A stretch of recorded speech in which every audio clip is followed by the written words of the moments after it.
नमस्कार, आप देख रहे हैं न्यूज़ 18 का डिजिटल प्लेटफॉर्म और मैं हूं आपके साथ सृष्टि शेखर।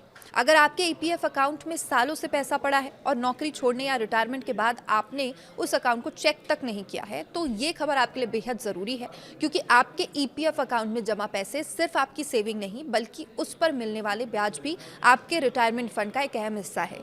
लेकिन अगर आपने लंबे समय तक अपने पुराने ईपीएफ अकाउंट को ऐसे ही छोड़ दिया है, तो इस समय के बाद वो अकाउंट इनऑपरेटिव यानी कि निष्क्रिय हो सकता है और इसके बाद उस जमा रकम पर आगे ब्याज मिलना बंद हो सकता है।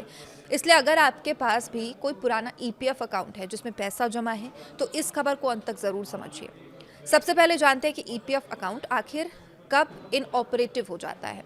तो कर्मचारी भविष्य निधि संगठन यानी कि ईपीएफओ के नियमों के मुताबिक रिटायरमेंट के बाद अगर ईपीएफ अकाउंट में लंबे समय तक कोई योगदान नहीं रहा है, सदस्य रकम भी नहीं निकालता, तो अकाउंट इनऑपरेटिव हो सकता है।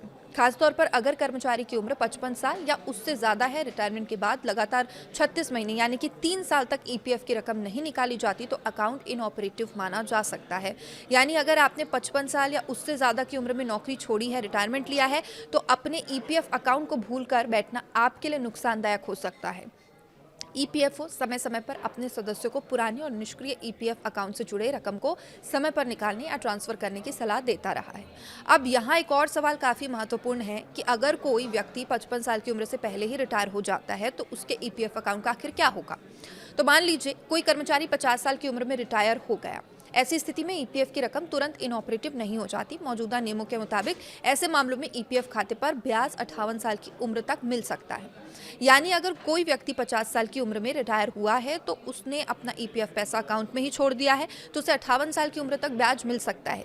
लेकिन इसका मतलब ये बिल्कुल नहीं है कि पैसा अनिश्चित काल तक पड़ा रहेगा और हमेशा उसमें ब्याज बढ़ता ही रहेगा।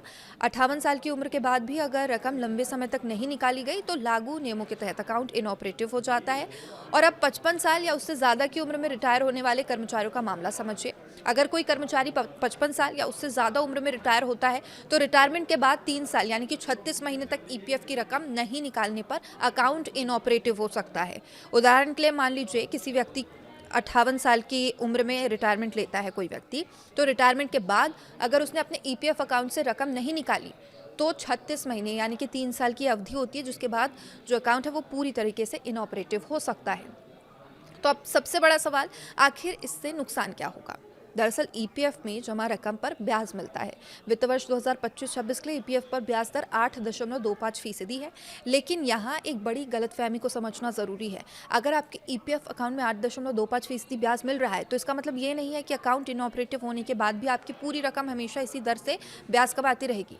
नियमों के मुताबिक अकाउंट इनऑपरेटिव होने के बाद उस पर आपके ब्याज मिलना पूरी तरीके से बंद हो सकता है। यानी आपका पैसा अकाउंट में पड़ा रह सकता है, लेकिन उस पर आगे ब्याज का फ़ायदा नहीं मिलेगा। मतलब उस पैसे में कोई बढ़ोतरी नहीं मिलेगी, कोई इंटरेस्ट नहीं रहेगा। और यही वजह है कि ईपीएफओ सदस्यों को अपने पुराने ईपीएफ अकाउंट को नज़रअंदाज बिल्कुल नहीं करने की सलाह दी है। अब सवाल आता है कि अगर आपका पुराना ईपीएफ अकाउंट इनऑपरेटिव हो गया, तो आपको क्या करना चाहिए। अगर आप अभी नौकरी कर रहे हैं, आपकी मौजूदा कंपनी ईपीएफ सुविधा के दायरे में आती है, तो पुराने ईपीएफ अकाउंट में जमा रकम को अपने नए ईपीएफ अकाउंट में ट्रांसफर कराया जा सकता है। इससे अलग अलग जगहों पर जमा आपकी ईपीएफ की रकम को एक जगह मैनेज करना आसान हो सकता है। वहीं अगर आप रिटायर हो चुके हैं, तो नियमों के मुताबिक आप अपने ईपीएफ की रकम निकाल सकते हैं। इसलिए रिटायरमेंट के बाद अपने पुराने ईपीएफ अकाउंट को लंबे समय तक यूं ही छोड़ने से बचना चाहिए। यहाँ एक बात और समझना ज़रूरी है, कई बार नौकरी बदलने के बाद कर्मचारी नया ईपीएफ अकाउंट समझकर पुराने अकाउंट को भूल जाते हैं। कुछ लोगों को ये तक याद नहीं रहता कि उनकी पिछली कंपनियों में कितना ईपीएफ जमा हुआ था। अगर आपके साथ भी ऐसा है, तो सबसे पहले अपने ईपीएफ बैलेंस और पुराने अकाउंट की जानकारी चेक करें, क्योंकि नौकरी बदलने के बाद आपकी सालों की मेहनत में जमा हुई रकम किसी पुराने अकाउंट में पड़ी हो सकती है। और ऐसे में समय रहते अपने ईपीएफ अकाउंट की स्थिति जानना बेहद ज़रूरी है।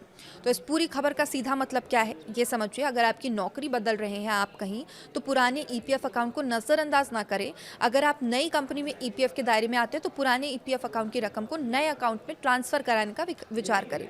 अगर आप रिटायर हो चुके हैं तो ईपीएफ अकाउंट और रकम की स्थिति जरूर चेक करें और लागू नियमों के अनुसार समय रहते पैसा जरूर निकालें। और सबसे जरूरी बात, ईपीएफ में जमा रकम को सिर्फ एक बैलेंस की तरह ना देखें। यह आपकी लंबी समय की बचत है जो रिटायरमेंट के बाद आर्थिक सुरक्षा देने में मदद कर सकती है।